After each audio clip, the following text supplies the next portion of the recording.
నకిలీ మద్యం కేసులో జోగి రమేష్, జోగి రాము సహా నిందితులకు జనవరి 12వ తేదీ వరకు న్యాయమూర్తి రిమాండ్ పొడిగించారు. మరింత సమాచారం మా ప్రతినిధి జయప్రకాష్ అందిస్తారు. జయప్రకాష్, జోగి రమేష్ సోదరుల రిమాండ్కు సంబంధించి వివరాలేంటి? స్వప్న కొద్దిసేపటి కిందటే నిందితులను విజయవాడ ఎక్సైజ్ కోర్టులో హాజరుపరిచారు. విచారణ జరిపినటువంటి న్యాయస్థానం రిమాండ్ ను ఈ నెల 12 వరకు పొడిగిస్తూ ఉత్తర్వులు జారీ చేసింది. ఒకసారి కేసు పూర్వపరాలు కనుక చూసుకున్నట్లయితే రాష్ట్ర వ్యాప్తంగా 2 ప్రాంతాల్లో వీళ్ళు ప్రధానంగా తయారీ కేంద్రాలు ఏర్పాటు చేసి నకిలీ మద్యం తయారు చేశారని ప్రాథమికంగా దర్యాప్తు చేసి వాటి ఆధారాలు సంపాదించిన తర్వాత జోగి రమేష్ తో సహా పలువురు నిందితులను ఇందులో అరెస్ట్ చేశారు. సుమారు 25 మంది నిందితులు ఇందులో పేర్కొన్నారు. కొంతమంది 20 మంది వరకు ఇందులో అరెస్ట్ చేశారు. అయితే ములకల చెరువు అదే విధంగా ఇబ్రహీంపట్నం దగ్గర ఉన్న ఈ 2 కేసుల్లో నిందితులు దాదాపు ఒకే రకమైనటువంటి మోడస్ ఆపరండి. దాంతో పాటు నిందితులు కూడా దాదాపు ఇందులో ఉండటంతో ఇందులో ఉన్నటువంటి కొంతమంది నిందితుల్ని ములకల చెరువు కేసులో పీటీ వారెంట్ మీద తీసుకున్నారు. ప్రస్తుతం విజయవాడ జిల్లా జైల్లో జోగి రమేష్, అతని సోదరుడు జోగి రాము ఇద్దరు ఉన్నారు.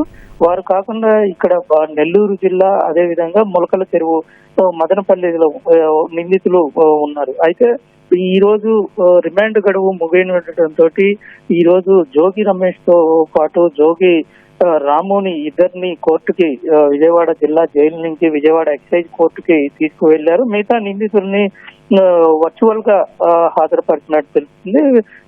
విచారించినటువంటి న్యాయస్థానము వీళ్ళకి రిమాండ్ గడువు 12 వరకు పొడిగిస్తూ ఉత్తర్వులు జారీ చేసింది. ప్రస్తుతం ఈ కేసు చాలా లోతుగా దర్యాప్తు జరుగుతూ ఉంది. ఇప్పటికే 2 సార్లు ఇటు జోగి రమేష్ ని కాకుండా 2 సార్లు ఇందులో జనార్దన్ రావు అదే విధంగా జగన్మోహన్ రావు ఇద్దరిని కస్టడీలో తీసుకొని విచారించి కీలకమైన విషయాలు రాబట్టారు.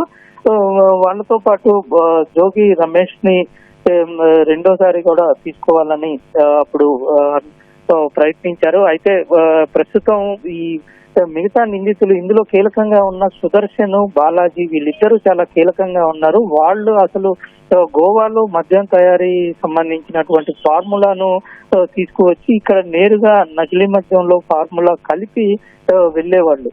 కాబట్టి వాళ్ళని కనుక విచారించినట్లయితే ఇక్కడ పూర్తి విషయాలు వస్తాయి. ఎవరు ఆదేశించారు, ఎలా జరిగింది, అందులో ఏమేమి కెమికల్స్ ని కలిపారు అనేటువంటి విషయాలు ఖచ్చితంగా వాళ్ళని విచారించిన తర్వాత వెలువడే అవకాశాలు ఉన్న నేపథ్యంలో ప్రస్తుతం వాళ్ళని విచారించేందుకు కూడా ఎక్సైజ్ అధికారులు ప్రయత్నాలు జరుపుతున్నారు. మొత్తం మీద ఈ కేసులో కీలకంగా 18, 19 నిందితులుగా ఉన్నటువంటి జోగి రమేష్, జోగి రాములు ఇద్దరు ఇటీవల నెల్లూరు జైలు నుంచి ఇక్కడకు ఇంట్లో వాళ్లకు ఉన్నటువంటి ఇంట్లో ఉన్నటువంటి పెద్దవాళ్ళకు ఉన్నటువంటి ఆరోగ్య కారణాల రీత్యా ఇక్కడికి మార్చాలని, వీళ్ళకు కూడా ఆరోగ్య కారణాలు సమస్యలు ఉన్నాయనే రీత్యా కోర్టుని కోరటంతో విజయవాడ జిల్లా జైలుకి గత విచారణలో వాళ్ళిద్దరిని మార్చిన పరిస్థితి అయితే ఉంది. ప్రస్తుతం మరికొద్ది సేపట్లో నిందితులు ఇద్దరిని ఇక్కడ నుంచి కోర్టు నుంచి విజయవాడ జిల్లా జైలుకి తరలించున్నారు. స్వప్న.